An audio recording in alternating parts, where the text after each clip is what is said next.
I will say that the hurdles that I've personally seen have more to do with human factors as a limitation and less about technology being the limitation. And what I mean by that is changing behavior in humans is incredibly difficult. AI's impact on content, business, and strategy is disruptive. Join us as we interview industry thought leaders on how to adapt. This is the Markup AI Podcast. Hello, everybody. Thank you so much for joining us on our next episode of the Markup AI Podcast. I'm really excited because we're welcoming Kayce Danna, our VP of Product here at Markup AI, who helps lead our product direction. Kayce, thank you so much for joining us here. You're welcome. Thanks for having me. I'm excited. Well, with you leading the product direction here at the company and us being an AI forward company, I figured there's no better place to start than with the folks that we have here, and especially folks like yourself, to start asking these awesome questions about the future of where we see AI going and how it's personally affected our lives. Sure. Let's do it. Well, I'd love to ask first in our interview here is, was there a moment, or can you describe the moment where you personally realized that AI was going to be this massive deal? Yeah, I mean, good question. I was, reflecting back and trying to figure out what was that moment that I realized like there is really something here. And I think that there was quite a journey, right? When, LLMs first kind of hit the market and we all started exploring, it very much to me felt like a toy. And I admit to that, being kind of short-sighted. I think there were probably two camps, people who are like, yes, this is going to be the future, and those of us who are like a little bit more skeptical. So I definitely felt a little bit more in the like, curious, but not confident it was going to turn into what it has today, right? And I don't think there was a distinct moment where I was like, wow, this is it. This is the future. But I think it was a slow build for me personally, until one day I realized I can't really function or do my job without it very well. So it was just like, almost just like a slow creep, honestly, for me, where it was just slowly building and building. And all of a sudden if someone took away all my tools today, I would feel completely lost. Nope, So I feel you. I feel like that's how these tools and technologies work as they yeah. start to creep into your lifestyle. Sure. I think, well, actually, there's one moment where I was like, wow, this is really powerful. Um, and I have those moments constantly now, but I guess a Yeah. few years back, um, essentially feeding an LLM a bunch of like crazy stream of consciousness thoughts that I have when I'm trying to process. I'm a pretty verbal processor, and working from home, you don't get to bounce ideas off of coworkers all that much, right? And so I had some stream of consciousness. I was I use dictation a lot. I was talking to an LLM, and it really helped me organize my thoughts in a way that like I I almost felt like I couldn't do myself. And that's when I was like, wow, yeah, I think there's something here.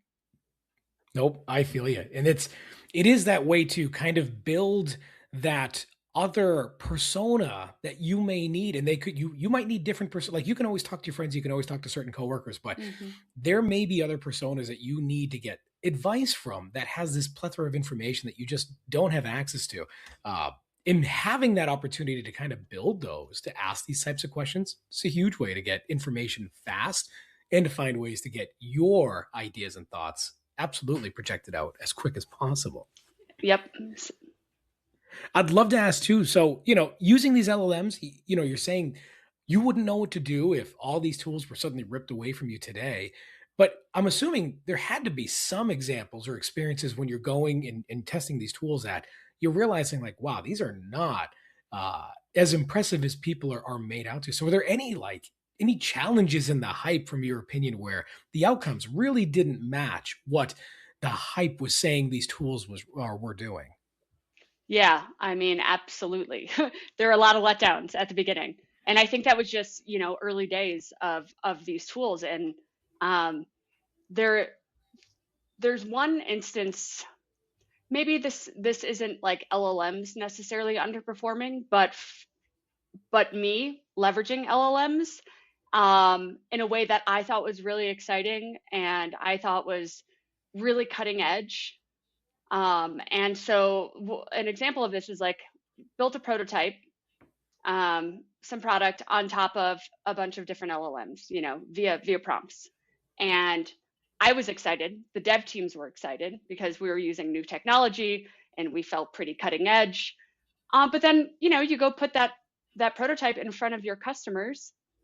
They don't care what's happening behind the scenes, right? Like they want an outcome. They want a tool to solve a job. They want a tool to fix their, address their pain points. And that was really kind of humbling and sobering where as a product person, our job is to solve problems for customers. And I got a little wrapped up in like we're using this cool tech to solve these problems. Isn't this great and shiny? And customers are like, great, but like this isn't solving a need for me. So what's the point? So Nope. that was me getting wrapped up in the hype more than, hype not necessarily matching reality. Nope, I get that. But it does give you the opportunity to continue and spin up new instances and ideas and different avenues like so much quicker when you're Yep. trying to come back with solutions that may be less impressive to these customers as you address those issues. Sure. Yeah. So outside of work, like how are you using AI today? I mean, it could be work related, but Hmm. are you using it personally, using it through work? Is it really just strictly at the office? How are you using artificial intelligence today? Yeah, good question. It's embedded in my personal OS now, is what it feels like. Whether that's at work or at home. I could give you a couple examples of some things I've done personally. You hear a lot of these examples all the time, like help me book some travel. Um, one of the things that I've been using it a lot for. I don't know what your experience is, Chris, but my parents call me all the time, asking for tech support in one way or another. It could be, I got logged out of Netflix. How do I get back in? It could like Yeah. stuff as simple as that. Um, and I've been trying to, well, first I've been using LLMs to ask that question verbatim, what my parents asked, and spit out a step by step, like here's how you fix it. And so now I'm trying to train my parents. My partner's trying to train her parents to just go there first, like save us some of the headache. Love my folks, but being on call all the time for tech support isn't that fun. So I've been leveraging LLMs for that, which is pretty fun. Also, I'm in the middle of a project right now, personally, and it's all related to going to see live music. I do a lot of that in my personal life. I've been in the habit for 20 some years. A couple times a month, I go to all the venues in town and I look at their concert calendars and I get excited about a few things I see, and then I add it to a Google calendar. It's a music calendar that I share with my friends, and so all of us have been doing this manually forever.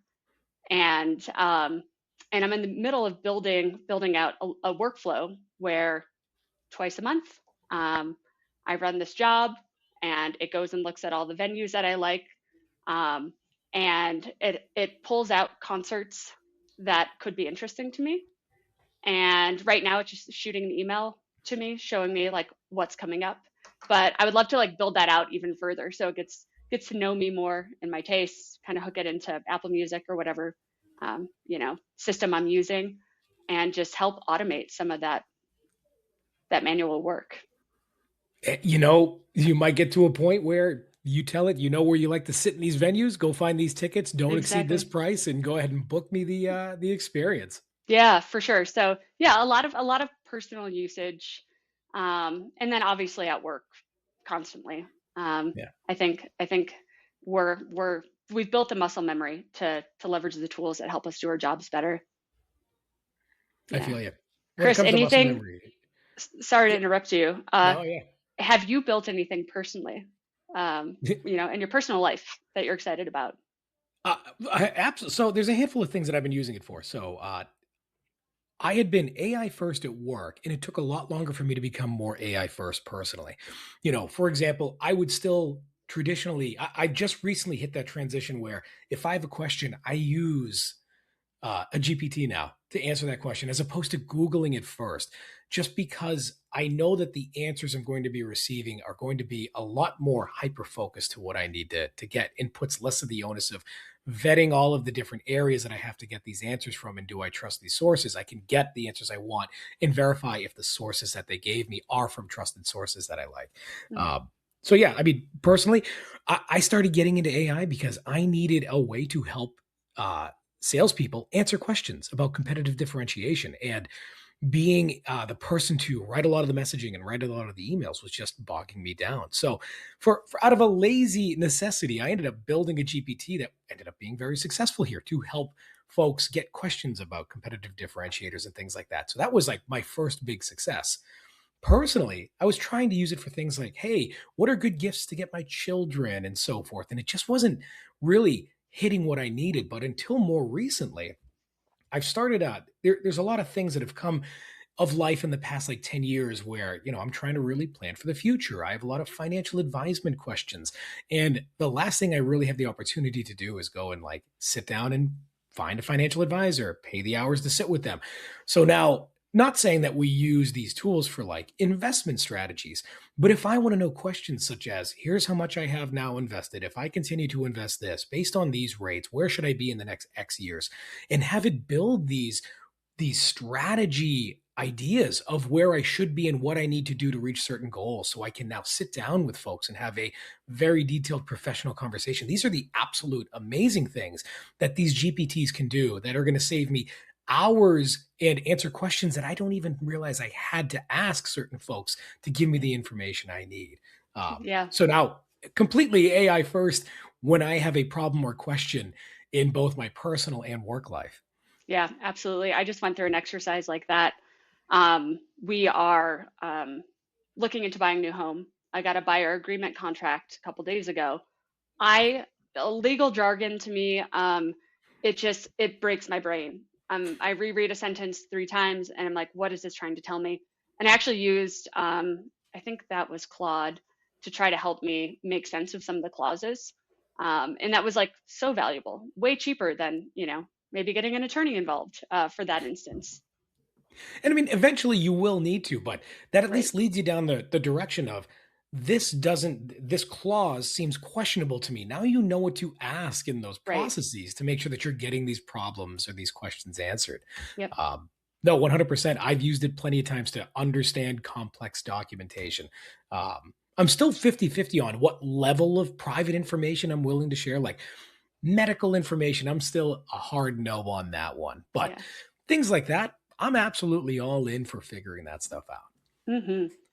So I'd love to ask my next question here is really where you might see the biggest opportunities for businesses using AI technologies. There's a huge hype, huge pushes for teams to be using AI to be AI first. Where do you see these opportunities are across these teams? Ooh, yeah, that's a good question. I mean, as you know, I'm embedded on the product side of business, and I think there's anywhere anything that you do repetitively, obviously, is a good place for AI to slot in. Competitive research, Yep. staying on top of trends, all these things that used to be like incredibly manual, no brainers right now for businesses. You could have a job running, have an agent running in the background, and doing actual tasks for you, right? As like your second, third, fourth brain, which is really really exciting. As far as like businesses are concerned, I mean, I think that the opportunities are endless. I will say that the hurdles that I've personally seen have more to do with human factors as a limitation and less about technology being the limitation.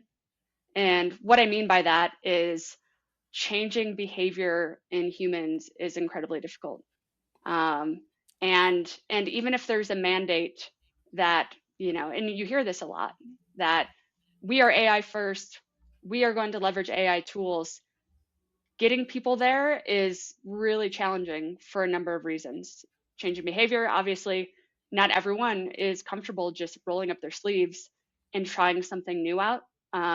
So it's really trying to build the paths and the frameworks and leadership leading from, top down, and people from leading from bottom up, sharing learnings, etc. I feel like that's how, I don't know, that's how businesses will, I think, like, start to win, start to adopt AI. And then there's a whole piece about how do you leverage technology and AI specifically to help solve some of your business problems. Um, I feel like those are two very different paths, but both are kind of needed um, in order to be successful in leveraging AI. Absolutely. And it actually brings up, well, one, to your point, it can't just be this executive mandate. You need to not Mm. only have the words, you need to have the initiative by these executives to show that they're willing to do this and to show people how to do this and to make sure folks realize that they don't have to be afraid of failure with this as long as they put the right protections in place.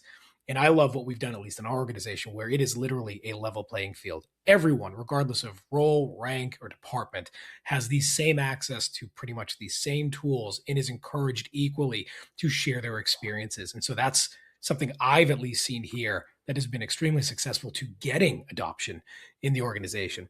And it's funny, the other thing you mentioned earlier about competitive insight. I mean, here's a project you and I have just started digging into using tools like NotebookLM.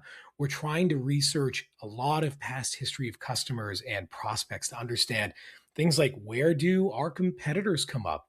What kind of desirable capabilities are coming out of these meetings? Now, traditionally, you might use a tool that would help kind of search for these things, or a person would literally have to go through and listen to these calls and take detailed notes or consolidate these notes into other platforms. But just recently, taking this experience of taking all of our 2025, we've literally got hundreds of transcripts of calls and being able to ask questions in these tools like, what were the competitors mentioned? How often were they mentioned? What were any of the objection handling questions we had? And as I go through and actually check the sources of where these are being cited, I have yet to come across something that was misrepresented or wrong. So it's been a huge benefit in digesting a lot of that, like really gold intel in a short amount of time, and then Yeah. being able to disseminate that to others in the organization for teaching and learning. It's been astronomical. Yeah. I mean, it's huge, huge time savings. Like, think about, I, I think about previous jobs where I would do customer discovery, and you'd be scribbling notes the whole time and you wouldn't really be engaged. And I then know. you would have to put those somewhere in docs that probably just die over time. You don't revisit them very often. It's hard to pull out insights across conversations. And now it's all at our fingertips. It's really, Mhm. really powerful. It's one of those where the other side of it too is I do not feel the analysis paralysis I used to feel as we would do things traditionally. Like you log into a dashboard and you've got all these bells and whistles and widgets and spreadsheets and whatnot. Now it's I can just ask and get the answer I'm kind of looking for, or at least get guided into the direction I need to go. Hmm. Yeah, it's definitely an exciting time we're living in. It is absolutely. And one question I'd love to ask too is, as we're talking about this future where, I mean, content and experiences now are the focus is to hyper personalize these experiences. We've had personalization in the past. Hello, first name. How are Hmm. you on this date? Um, but as we start using artificial intelligence to support these personalized experiences, whether they're generated on the fly, how do we maintain things so that we're making sure that the organizations or that the customers we're talking to, we give them a consistent experience. We are talking to them in the right tone of voice, and it's not just this AI slop gobbledygook that gets thrown out to people as they engage with our customers or engage with a brand. Hmm. Yeah, I mean, the amount of content that's being created automatically leveraging AI right now Yeah. is insane. And the amount of personalization and the amount of like touch points that I receive like as a consumer from various brands, it's almost like overwhelming. And I think with the personalization point, more content, more personalization to me means more room for error almost um, on the brands on the brand side. And a lot of companies think they have a well defined voice and style and and it's, a lot of it's like tribal knowledge. We've been doing a lot of like discovery with marketers, and oftentimes, at mid-sized companies, a lot of that lives in their head. And so what happens when you need to pull in an SME to write some content in something's, in a particular area? What happens when AI is generating the content? How do you maintain that consistency across all communication, across all content? Um, it's tough. It's slow, and there's a lot of room for error. Obviously, Markup is solving some of these issues for our customers. We're, you know, maintaining clear brand, voice, and style at scale is the bread and butter of what we do. And I think it becomes even more important as, you know, the content explosion continues. We're essentially putting some guardrails around content before it's published, whether that's, created by humans or by machines, by AI. So yeah, Well, I think it's and really important at this point. absolutely. And that's a good point. I mean, we look at the mistakes that AI can make. Like humans make plenty of mistakes too. We can't just think about the mistakes that artificial. It's like this overconfident intern that's like really excited to please, and they will do pretty much anything, and they will do their best at it, regardless of how much knowledge they have. It reminds me of this, as Daryl Plummer, Gartner researcher, who's from Gartner Research, is looking into this new area of guardian agents, where it's this idea of AI that monitors AI, and the questions that become like, how can an LLM fix itself or correct itself? And it really does come down to having these tools and these AI agents that are specifically purpose built to look for these nuances and issues in these other generations from these tools that are built to be your content generator, your social media generator, email generator, your code generator. And that really seems to be the only scalable future. There's no way to hire enough humans to check and fix the amount of content that's going to be generated by these tools. Right. Right. Yeah. I think the space will continue to grow as companies and people continue to adopt LLMs and AI.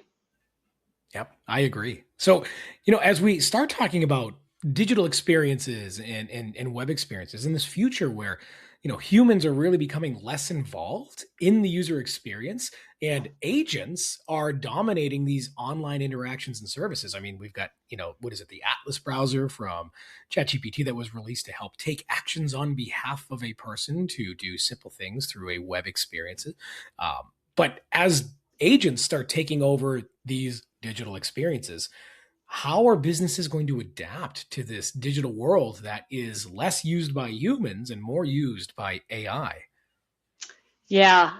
Um, I I wish I had a crystal ball, you know. I think that's the way that things are going. That's the way that, you know, we're trending in that direction.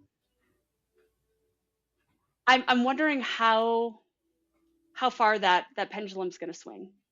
Yeah. Um, working under the assumption that more agents will be doing tasks that humans used to do. Um, I think one of the words you said in your question, trust, is huge, right? It's people won't adopt agents to do the work that maybe a human has done previously unless they trust the results. I don't see human like I don't uh, you know I, I'll come back on this conversation maybe in 4 years and eat my words, but I don't necessarily see humans being totally out of the loop. um, I think between a little bit of human intervention, a human in the loop, plus potentially guardian agents like we just spoke about, the combination of the two I think will help with that trust. Hmm. Yeah, I guess like to sum it up, like I think trust becomes the currency in this future world.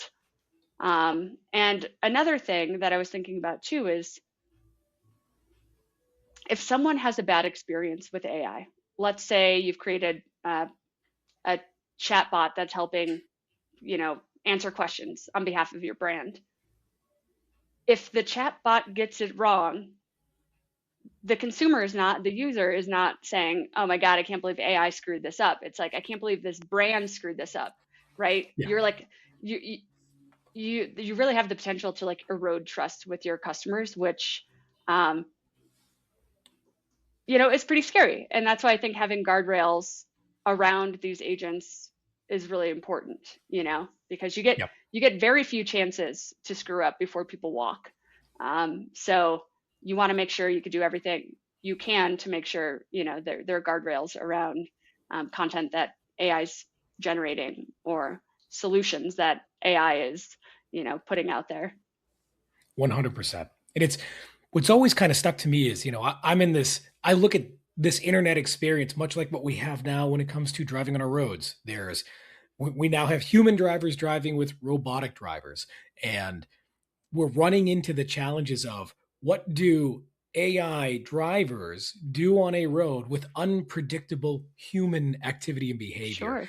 And how do those differences marry the two? And something that popped into my head was, as I was thinking about this myself, is like, um, could we see a world where people don't use the internet as a human? And I know it sounds kind of strange to see that, but I've been questioning myself of every time I'm online doing something, am I doing something because I have to do it or because I want to do it? Do I want to go online to cash a check for my bank? I don't really want to do that. Do I want to go online and search for answers for a recipe or something? Probably not. I'd rather ask an agent to give me the details I need and present those to me. Do I want, like, the only times I'm really on my phone is if I'm creating something or learning about something. And I'm realizing how much of this internet experience I have, I would love to be off put onto an agent. I don't want to go and look for restaurants. I don't want to find tickets to what plane tickets I need to go in certain places. Like, I'd rather have something else do that kind of nonsense, you Mm-hmm. know? And then the other Yeah. side is what happens to what happens to digital marketing? All this ad spend that's tied in this economy, if it's being served to people that will never click on it because they're just not a person, I don't even know what happens to that economy. So many websites rely on that revenue to host themselves. Um, Mm-hmm. you know what I mean? Yeah. Well, we'll be checking back in 6 months and a year, and we might have some answers to some of these questions. I mean, I run our website. I own digital marketing here, so this is like top of mind for me in figuring Mm-hmm. out how we get these things done. Yeah. Um, I'd love to ask you, and I don't know if this is always a tough one. This is a tough one for me to ever answer. But what do you think AI can't replicate? Whew. Yeah. And maybe That's a we good say one. in the next, like, the 5 years. Like, we Okay. can't say forever, but like let's talk about a 5-year time box. Yeah. Yeah. I mean, I think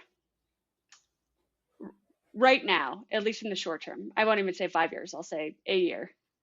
The human judgment, just like AI is only as good as the context that it has, right?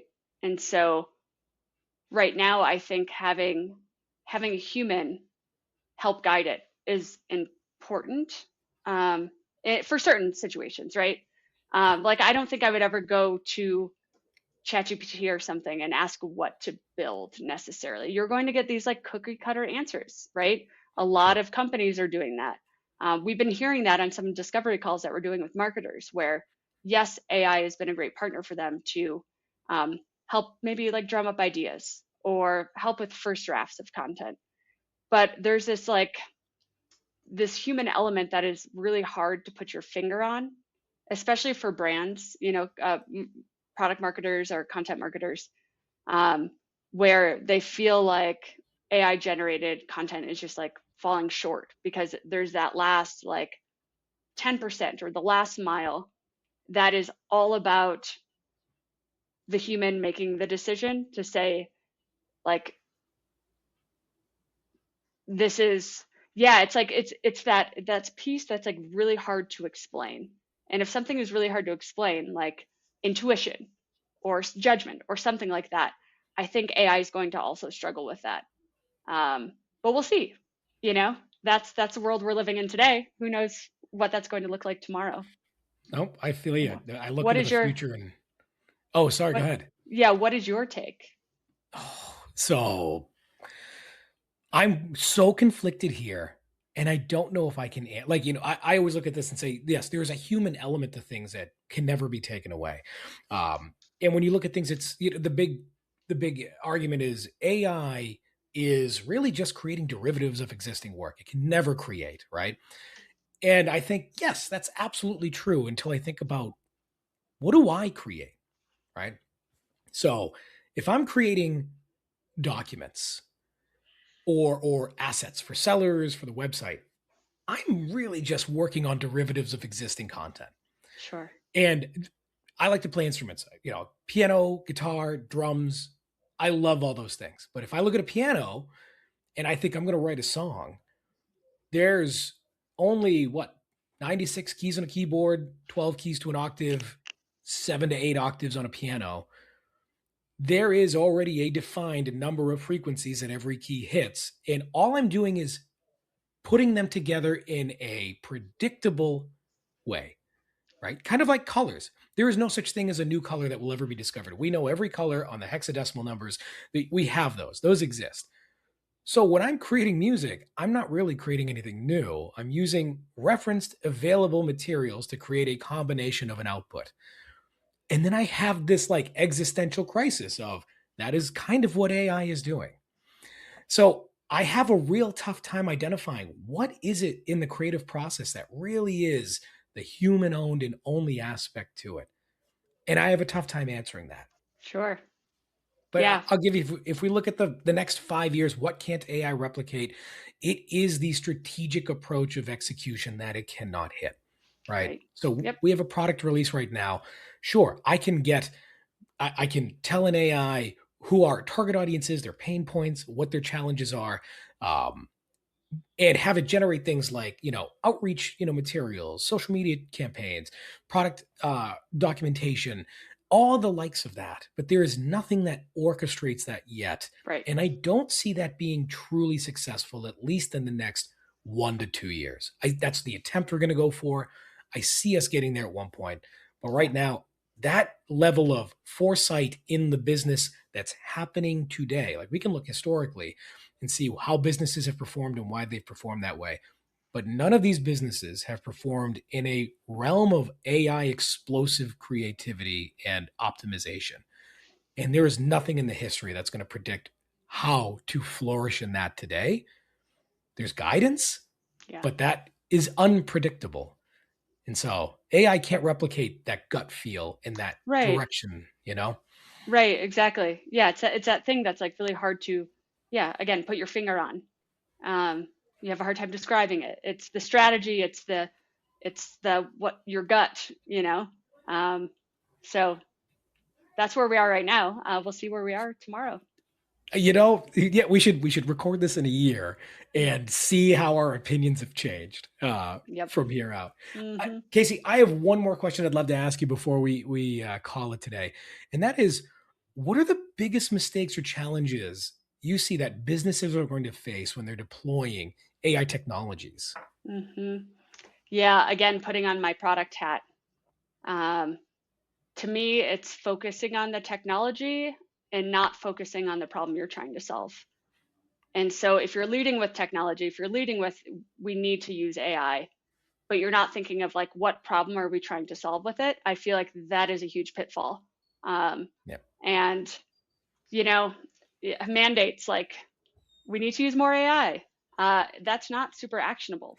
yeah. The better question is like, what problems do we need to solve? What tasks do we want to, automate? Um, so I think that's one piece. Perhaps another is, yeah, around governance and ownership.